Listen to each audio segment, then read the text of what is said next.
Hi friends, welcome to my channel RSK vlogs. ఇది నా మొట్టమొదటి ట్రావెలింగ్ వీడియో. చివరి వరకు చూసి ఎలా ఉందో కమెంట్స్లో చెప్పడం అస్సలు మర్చిపోకండి.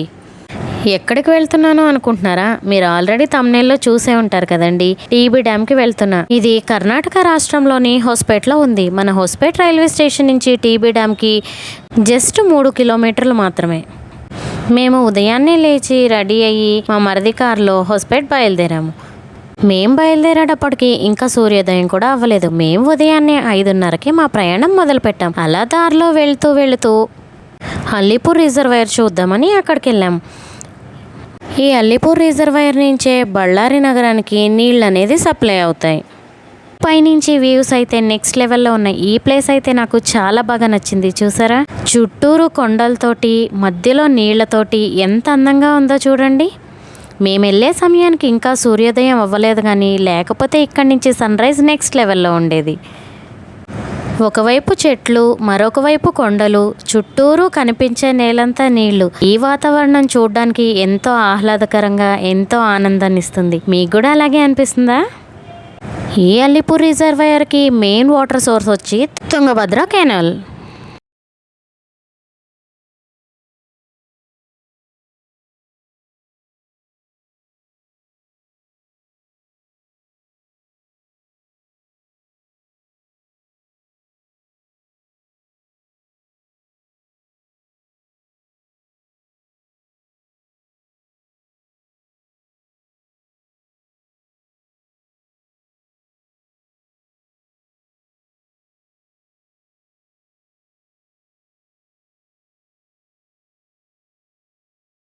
చూసుకుని హోస్పేట్ వైపు మా పయనం ప్రారంభించాం.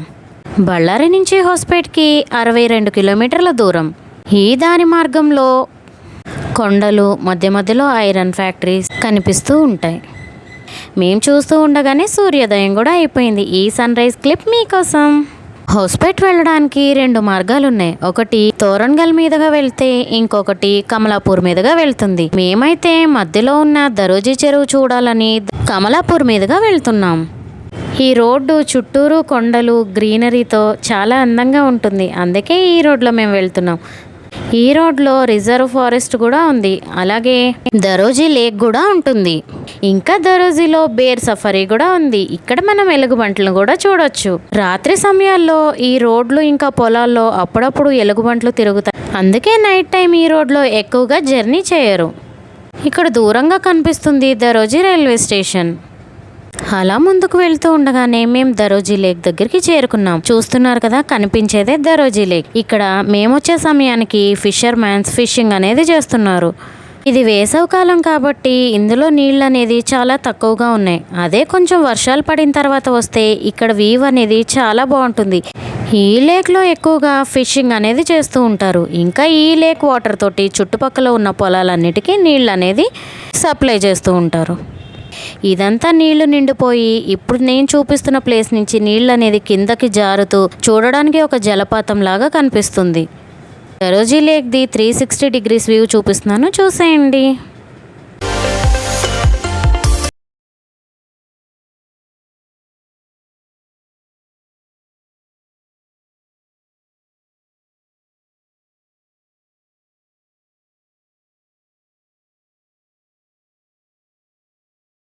దరోజీ లేక్ నుంచి ముందుకు బయలుదేరాం. చూస్తున్నారా, దారిలో పచ్చని పొలాల మధ్యలో రోడ్డు ఎంత అందంగా కనిపిస్తుందో.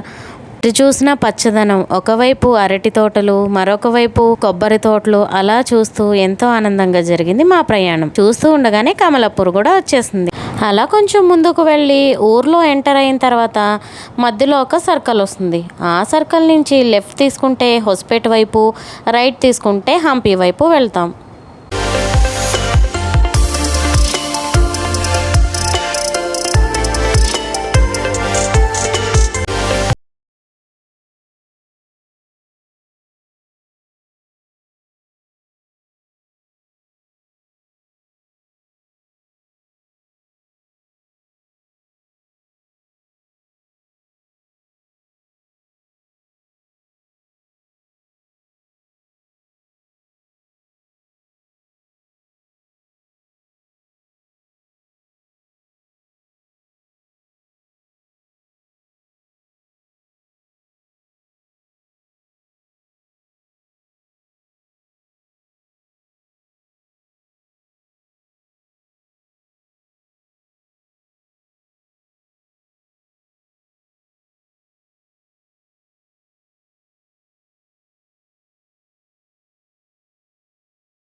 లెఫ్ట్ తీసుకుంటే ఇంకా మనం పైకి వెళ్ళొచ్చు. అక్కడి నుంచి డ్యామ్ టాప్ వ్యూ అనేది చూడొచ్చు.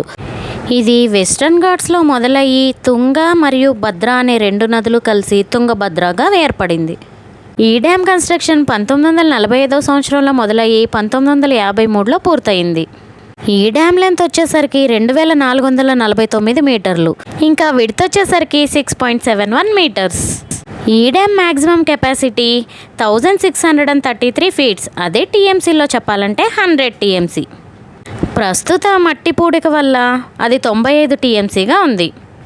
ఇక్కడ పైన పిల్లలు ఆడుకోవడానికి ఒక పార్క్ ఉంటుంది. ఈ పార్కు మధ్యలో ఈ డ్యామ్ ఫౌండర్ అయిన డాక్టర్ తిరుమలై అయ్యంగార్ స్టాచ్యూ కూడా ఉంటుంది. పక్కనే క్యాఫిటేరియా కూడా ఉంటుంది. ప్రస్తుతం వేసవకాలం కాబట్టి డ్యాంలో నీళ్ళు అనేవి చాలా తక్కువగా ఉన్నాయి. అదే వర్షాలు పడి జూలై ఆగస్టు సమయంలో వస్తే ఈ డ్యామ్ నిండుగా నీళ్లు ఉండి ఆ అలలు అనేది ఈ గ్రిల్స్ని తాకుతూ ఉంటాయి. ఈ డ్యామ్కి మొత్తంగా 33 గేట్లు ఉన్నాయి. ఇది హైడ్రో ఎలక్ట్రిక్ పవర్ స్టేషన్. దీని కెపాసిటీ 118 మెగావాట్స్. ఈ తుంగభద్ర నది కర్ణాటకలో మొదలై మంత్రాలయం కర్నూలు మీదుగా సంగమేశ్వరం దగ్గర కృష్ణా నదిలో కలుస్తుంది. అలా పైనుంచి కిందకు వస్తే కింద ఒక పార్క్ ఉంటుంది. ఆ పార్కుకి ఈ బ్రిడ్జ్ గుండా దారి ఉంది. ఇలా ఈ బ్రిడ్జ్ దిగి పార్క్ లోపలికి వెళ్తే మనకి డ్యామ్ వ్యూ అనేది చాలా దగ్గర నుంచి చూడొచ్చు. అది నీళ్లు పడేటప్పుడు అక్కడి నుంచి ఆ వ్యూ చూడడానికి చాలా అద్భుతంగా ఉంటుంది. ఈ పార్క్ పేరు నందనవన. ఈ పార్క్లో రకరకాల చెట్లు, ఫౌంటైన్స్ తోటి పార్క్ అయితే చాలా అందంగా ఉంటుంది. ఎటు చూసినా పచ్చదనంతో ప్రకృతి ఒడిలో ఉన్నట్టుగా ఎంతో ఆనందంగా ఉంటుంది.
ఈ అక్వేరియం పక్కనే మ్యూజికల్ డాన్సింగ్ ఫౌంటైన్ అనే ఒక ప్లేస్ ఉంటుంది. ఇది మీకు చూపించాలని నేను 3 గంటల సమయం ఇక్కడే వెయిట్ చేశాను. మేము ఈ పార్కు ఇవన్నీ చుట్టూ తిరిగేసరికి 4 అయింది.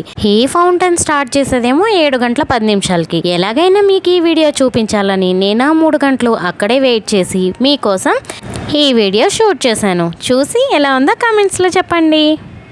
దీన్ని మ్యూజికల్ డాన్సింగ్ ఫౌంటైన్ అని ఎందుకంటారంటే మ్యూజిక్ ప్లే అవుతూ ఉంటుంది. దానికి తగ్గట్టుగా ఈ ఫౌంటైన్ డ్యాన్స్ చేస్తున్నట్టు చూసారా, ఇలా డ్యాన్స్ చేస్తూ ఉంటుంది. అందుకే దీన్ని మ్యూజికల్ డాన్సింగ్ ఫౌంటైన్ అంటారనుకుంటా. దీంట్లో ముందుగా ఒక హిందీ సాంగ్ ప్లే చేశారు, ఆ తర్వాత కన్నడ సాంగ్ ప్లే చేశారు, ఆ తర్వాత తెలుగు సాంగ్ కూడా ప్లే చేశారు.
చూస్తూ ఉండగానే మేము బళ్ళారి చేరుకున్నాం. మేము ఇంటికి వచ్చే సమయానికి రాత్రి 10 అయింది.